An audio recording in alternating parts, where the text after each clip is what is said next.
This is Taking Stock. I'm Bruce Whitfield, and this week I'm in the office of Mike Brown, Chief Executive of Nedbank. Nedbank recently took over paying out the deposits at VBS Mutual Bank. Also, the auditors of VBS Mutual Bank, KPMG, also the same partners, were also the auditors of Nedbank. Nedbank in the decoupling, conscious uncoupling, if you like, to talk, I think it was Gwyneth Paltrow who said that, of Nedbank and Old Mutual. So there's lots to talk about on this edition of Taking Stock. VBS Mutual Bank, 22,000 VBS accounts. The Reserve Bank said that you should be paying those out. How did that deal happen? I don't think it's ever happened in South Africa that one bank has taken over potentially the liabilities of another bank. I'm not sure if it has or hasn't happened before, Bruce, but essentially we had a conversation with both the curator and the Reserve Bank. The curator first having done a piece of work to say, looking into those depositors at VBS Bank who have a deposit of less than 100,000, in other words, a guaranteed deposit, which other bank has infrastructure in the area? So where are our branches? What do our systems look like? And what do our products look like? And therefore, which bank would be most effective in helping facilitate the payout of these deposits?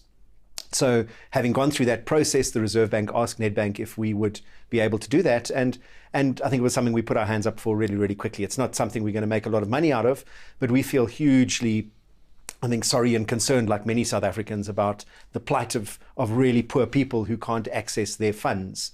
So we were able, in a really short space of time, to effectively get the data from VBS. Using robotic process automation, we have used our little software robots to effectively load up deposit accounts at Nedbank with exactly the same data as sits in VBS. Those deposit accounts were funded by the Reserve Bank.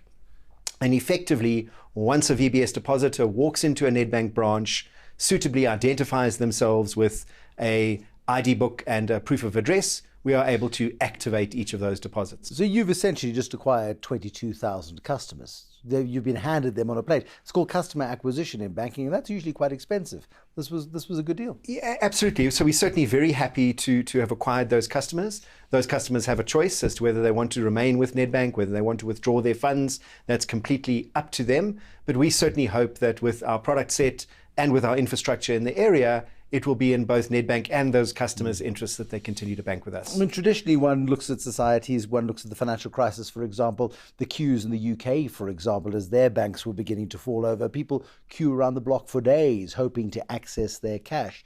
Nobody wants a financial crisis at all. VBS, a relatively small bank by South African standards. Did you have queues around the block? Did people want to come in and withdraw that cash and stick it under a mattress, losing faith in the financial system? Yes, we certainly had some queues on the Friday and Saturday when we effectively opened up this mechanism, but nothing that we couldn't deal with. We were able to deal with everybody who had the right documentation. We dealt with them on the same day. And I think in total, out of the just over 22,000, we've probably dealt with just under 2,000 customers to date. So there really hasn't been a rush for anybody to withdraw deposits.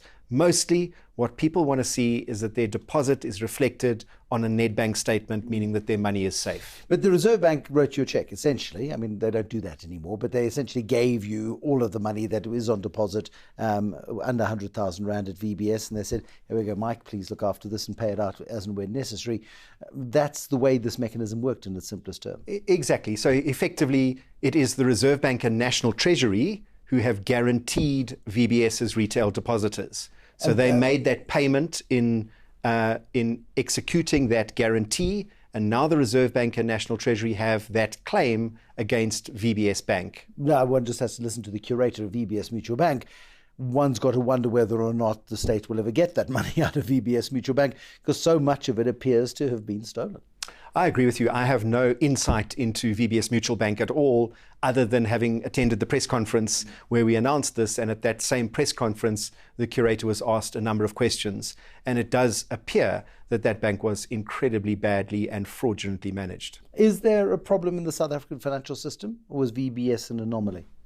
I certainly think VBS is an anomaly. If you look at the South African financial system in general, it is a system I think we can all be incredibly proud of. It is a system that works well, but like any financial system in the world, it's not a system that is 100% foolproof. There will be failures in any market-driven system. Those failures are actually good. They're not good when they happen, but a system does need to fail in places for that system to get better and more secure and people to learn over time. Systems that go for long periods without any form of failure, I think generally are systems that generate some hubris.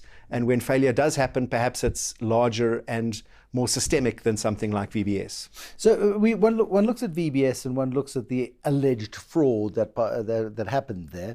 The auditors of VBS were your auditors. The same audit partners from KPMG were your audit partners.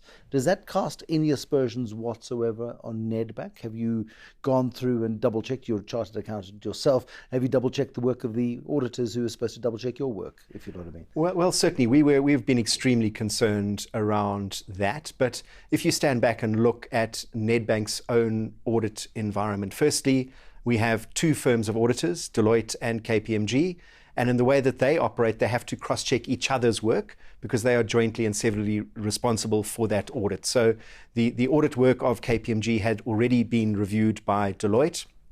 And then, given the challenges around KPMG more generally, we asked specifically for KPMG International to review the work of KPMG domestically. So certainly we are more than 100% comfortable that the audit work performed at Nedbank is absolutely fine. So the difference then between the audit work done at Nedbank by KPMG and the audit work done at VBS by KPMG is because VBS was much smaller, they would have had only one auditor. You had the double audit.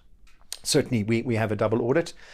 And again, I don't know all of the details around VBS, but management fraud is incredibly difficult to pick up as an auditor, even particularly if it's fraud at the highest level in an organization. And Nedbank is an organization that prides ourselves on our governance and the way we run the bank. When you look at KPMG and you've decided to stick with KPMG until the split between Old Mutual and Nedbank happens, Old Mutual, your controlling shareholder since the last financial crisis in South Africa, when we did have a run on Sambo that hit BOE then, and you worked at BOE, Nedbank acquired BOE, and then Old Mutual was required to provide capital then to Nedbank, and that's why there is the structure now. They want to reduce their stake from a controlling shareholding down to just under 20%.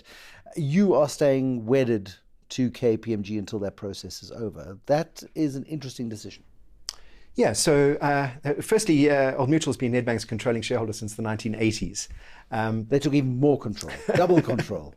Did they have 50% and then upped it to over 60 or whatever this percentages was? There was a rights offer that was undertaken by Nedbank in the early 2000s. Old Mutual, together with some investment banks, co-underwrote that rights offer. But actually what happened is the underwrite was not necessary because of the discount at which the rights offer was done. So existing shareholders filled the rights. Okay, got you on that particular point. Percentage shareholdings remained relatively stable throughout that situation. Yeah, so from a Nedbank point of view, we know that our as a subsidiary of Old Mutual, we have to have the same auditors as Old Mutual. And we are currently still a subsidiary of Old Mutual. At their AGM this year, KPMG was voted in with, I think, more than 90% votes in favour. At our AGMs this year, both at Nedbank's AGM, Deloitte and KPMG were both voted back in, also with above 90% votes in favour. But that's for the 2018 financial year, and we have gone out to tender for the 2019 financial year, and we've made no decision yet as to whether we will stay with KPMG, stay with Deloitte. Mike Brown is the Chief Executive Officer of Nedbank. In a moment, talk to him about the environment, bank nationalisation, the pressure that the banking sector came under last year. Was it all a smokescreen for the shenanigans at VBS, or is there a real political agenda at play here in a financial system which is world-renowned for being one of the best-run financial systems on the planet? We'll talk all about that and more in just a moment.